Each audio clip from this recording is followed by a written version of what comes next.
Apaisé. Écoutez, moi, en écoutant nos sœurs précédentes, j'ai la ferme conviction aujourd'hui que nous, les Ivoiriens, on aime se faire peur. On aime se faire peur. Parce que toutes les propositions que viennent de faire un peu mes sœurs ici, en dehors de Madame la ministre Danielle Bonic-Laverie, je vais un peu avec elle dans son sens, mais toutes ces démarches ont été entreprises déjà. Le dialogue politique a été fait. Le dialogue politique a été fait. Moi, j'étais membre du gouvernement, le dialogue politique a été fait. Alors, pourquoi est-ce qu'on fait un amalgame entre la justice et ce que le gouvernement décide, ou alors la CEI? Pourquoi un amalgame entre les règles et les textes de la CEI et la justice? Pourquoi est-ce qu'on veut que ce soit la CEI qui aille inscrire un candidat qui n'a pas été retenu, qui a été radié sur la liste électorale? Ce n'est pas le rôle de la CEI. La CEI répond à des règles précises. Si une personne est radiée par décision de justice, la CEI ne peut pas réintégrer cette personne sur la liste électorale. C'est pour ça que je dis, on veut à chaque fois qu'il y ait des problèmes dès qu'on parle de présidentielle en Côte d'Ivoire. À chaque fois, on veut se faire peur à chaque fois. D'abord sur les réseaux sociaux, ensuite dans les médias et autres. Et c'est normal que des citoyens que nous sommes, c'est normal en dehors même de notre obédience politique, c'est normal que tout citoyen commence à s'inquiéter. Mais pourquoi, à chaque fois qu'on parle de présidentielle, on soulève des problèmes juridiques et on veut à tout prix que ces problèmes-là soient réglés à l'instant T parce que l'opposition veut que ce soit comme ça? Je dis non. Si on doit revenir à la place des femmes dans ce débat, dans cette histoire de réconciliation, est-ce que moi, Raymond, j'ai un problème avec toi? Pas du tout. Est-ce que moi, j'ai un problème avec vous, mesdames? De partis différents. Ce qui est extraordinaire, c'est que nous nous retrouvons tout ensemble, Agnès. Toute obédience politique. Et à un très haut niveau, la dernière fois, c'est Mme Kandia Camara qui était donc la marraine de l'activité. On se retrouve avec vous, Madame la ministre.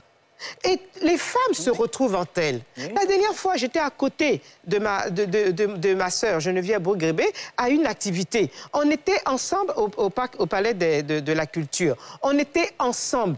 Je vous dis, les femmes de Côte d'Ivoire n'ont pas de problème entre elles, quel que soit le parti politique. Les femmes n'ont aucun problème. Notre problème, c'est qu'on continue d'être instrumentalisés par des velléités politiques et on n'est pas capable de se dire que non, là, on arrête. La preuve, elle vient de le dire. Il y a eu une manifestation qui s'est passée au Parc des Sports, initiée par Madame la députée Mariam Traoré, c'est bien ça? Mais elles étaient toutes là. Même la nouvelle présidente, celle qui, comment elle s'appelle, qui vient d'être investie pour la présidentielle, ma sœur Lagou Henriette, elle était là avec nous, toutes, elles étaient là. Alors pourquoi on veut à chaque fois se dire que ça y est, 2025 arrive, mon Dieu, on va encore se avoir... Écoutez, moi je suis de Toumoudi. Ce qui s'est passé en 2020, suite à la désobéissance civile, mais la désobéissance civile, ce qui s'est passé en 2020, n'était pas le fait du RHDP. Ce n'était pas le fait du gouvernement. Ce sont des partis de l'opposition qui se sont mis ensemble pour refuser que les élections se passent. Moi, je l'ai vécu. Nous avons eu des personnes calcinées, toute une famille, 5 personnes. Il y a eu ça a été le... Non, je dis calciné à Toumoudi même. Il y a eu à Daoukro, quelqu'un qui a été... voilà. Alors... Mais c'est ça qu'il faut... Alors, mais justement, si nous voulons, nous pouvons éviter cela. C'est ce que je dis. Si nous, les femmes, on décide de continuer de vivre comme nous vivons... En respectant les lois. Mais bien sûr, aucune loi n'a pas été respectée. Il n'y en a aucune. Mais je dis, malheureusement, on aime se faire peur.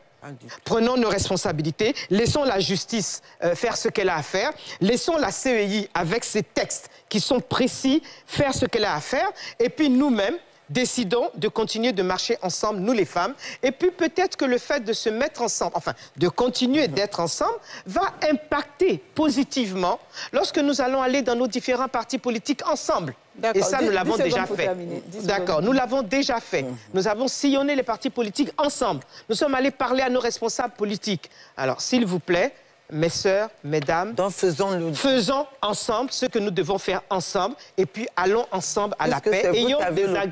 Ayons des idées positives et puis arrêtons de se faire peur. Moi, je refuse d'avoir peur parce que octobre 2025, ce n'est pas le chaos dans mon pays. On vous a bien compris.